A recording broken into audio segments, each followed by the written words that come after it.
கிளாம்பாக்கம் பார்த்தீங்கன்னா 1130 வண்டி நார்மலாக போயிட்டுருக்கோம். எக்ஸ்ட்ரா வண்டி 845 வண்டி போட்டிருக்கோம். மொத்தம் 1981 வண்டி இங்கேருந்து கிளம்புது.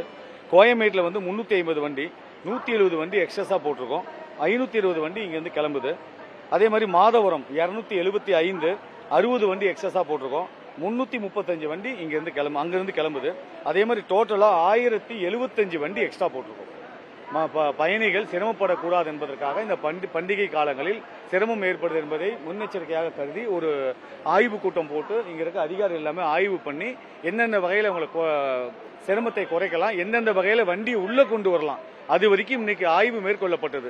ஏன்னா ஒரே வழியில கொண்டு வந்தாக்க டிராபிக் ஜாம் ஆகும் என்பதற்காக 2-3 வழியா கொண்டு வரலாம் அப்படின்னு 2-3 டிப்போ வேற டிப்போல இருந்து வண்டியை உள்ள கொண்டு வந்து இன்னி பாருங்க எல்லாமே முடிஞ்சிருச்சு. அவ்வளவுதான். அந்த கும்பல் நிறைய இருந்தாங்க, கூட்டம் எல்லாம் முடிவுக்கு வந்துருச்சு. இங்கே இருந்து அதிகாரிகளாகட்டும் நாங்களாகட்டும் எல்லாருமே சேர்ந்து அந்த பயணிகள் எல்லாரும் அவர்கள் பஸ்ஸில் ஏற்றி அமைச்சிருக்கோம். பிரதானமா இங்க வச்ச புகார் என்னன்னாக்கா கொஞ்சம் ஆப் ஸ்லோவா இருக்குன்னு சொல்லியிருக்காங்க. அது வந்து இந்த மாண்புமிகு தமிழக முதலமைச்சர் அவர் கவனத்துக்கு கொண்டு சென்று அதை வந்து புதிய வடிவமைப்பு நல்ல இன்னும் கொஞ்சம் ஹைடெக்கா இருக்க மாதிரி அது ஒன்று பண்ணி கொடுக்குறோம். அடுத்தது மீதி அவங்க சொன்னது ஒண்ணுமே இல்லை, காலதாமதம் ஆகணுங்கிறாங்க. அதை இது வரைக்கும் எடுத்து யாருமே சொல்லல, அதை சொன்னோம். ஏன்னா நாங்கள் முன்னெச்சரிக்கை நடவடிக்கையாக எடுத்துட்டோம். அவங்களை எல்லாத்தையுமே இங்க வெயிட் பண்ண வச்சுட்டு ரொம்ப சிரமத்துக்கு உள்ளாக்கல. அவங்களுக்கு என்ன தேவை, பஸ் ரிசர்வேஷன் அன்ரிசர்வேஷன். இதுல குழப்பம் என்ன ஆகுதுன்னா அன்ரிசர்வேஷன் அதிகமா இருக்காங்க. முன்பதிவு செய்யாதவர்கள் அதிகமாக கும்பலாக சேர்ந்ததுனால அவங்களுக்கு ஒரு குழந்தையை கூட்டு வந்துடுறாங்க, ஒரு பதட்டம் வருது, இந்த வண்டி வரலன்ட்டு. இதுல முன்பதிவு செய்தவர்களும் வந்துடுறாங்க. அப்ப ரெண்டு தான் இங்க பிரச்சனையே வருது. நான் என்ன பண்ணேனாக்கா முன்பதிவு செஞ்சாங்க பாத்தீங்களா, அவங்க பேருந்துல கூட இந்த கும்பலை குறைக்க வேண்டும் என்பதற்காக அவங்க கிட்ட பேசி இந்த மாதிரி நீங்க கொஞ்சம் வெயிட் பண்ணுங்க, இவங்களை முதல்ல அமைச்சிடலாம்னு சொல்லி அந்த பஸ்ல இவங்க ஏற்றி அமைச்சதுனால இந்த கூட்டம் எல்லாமே குறைஞ்சிருச்சு. அவ்வளவு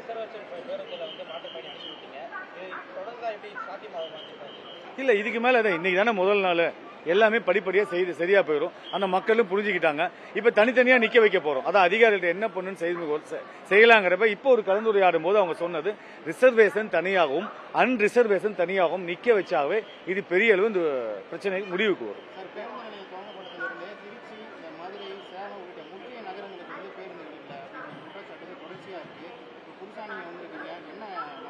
இல்ல, இன்னைக்கு பண்டிகை காலம் தானே, கேளுங்க அப்படியேதான் இருக்கான்னு கேளுங்க. இதுக்கு முதல்ல இருந்ததை பத்தி பேச வேண்டாம். பாஸ்ட் இஸ் பாஸ்ட், முடிஞ்சதாகவே இருக்கட்டும். இது நடக்க போய் நல்லவையாக நடக்கும். இனி அப்படிலாம் வராது.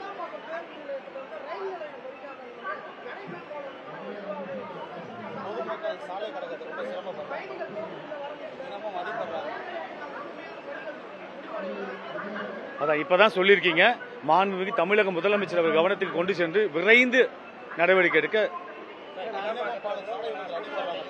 எப்படிங்க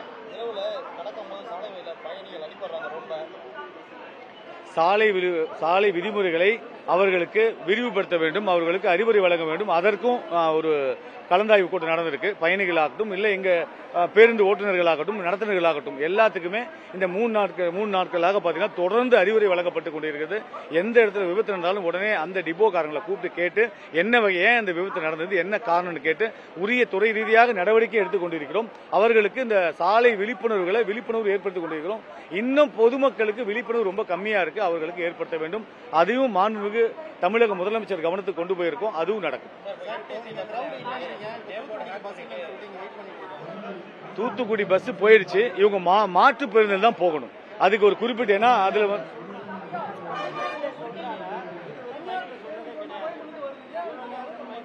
கோயம்பேடு இருந்து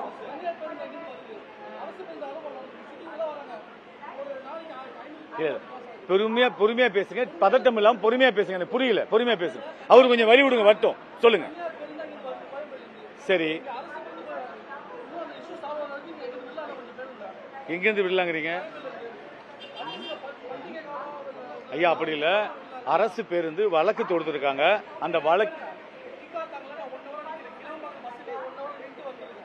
அரசு பேருந்து இங்கிருந்து தான் கிளம்பும். அதான் இல்லங்க, எல்லா வண்டியும் வந்துட்டு தான் இருக்கு. நீங்க அங்க இருந்து மாற்று பேருந்து ஏறி நீங்க இங்க வந்திருக்கலாம். தெரியலையா? சரி, பரவாயில்ல, அப்படி குறையாதனால மன்னிச்சுக்கோங்க. வண்டி நான் அரேஞ்ச் பண்ணிடுறோம். இல்ல இப்பதான் நீங்க சொல்லியிருக்கீங்க. இது வரைக்கும் அந்த மாதிரி குறைகள் எங்களுக்கு எதுவுமே வரல. இங்க இருந்தா வண்டியில இருந்து குறைகள் வந்திருக்கு. அதுக்காக தான் எல்லா ஏற்பாடும் பண்ணோம். அது இல்லாம 2 பேர் வந்து ஸ்பெஷல் பேருந்து விட்டுருக்கோம். அது எல்லா பஸ் ஸ்டாப்பும் சுத்திட்டு இங்க கொண்டு விடுறாங்க. நான் நடவடிக்கை எடுக்கிறேன். கண்டிப்பா நடவடிக்கை எடுக்கிறேன். குறைகளை சொல்லுங்க, அப்பதான் நிறைகள் ஆக்க முடியும். நடவடிக்கை எடுக்கிறேன். அடுத்த முறை எங்களுடைய கவனத்தை எல்லா இடத்துலையும் திருப்புறோம்.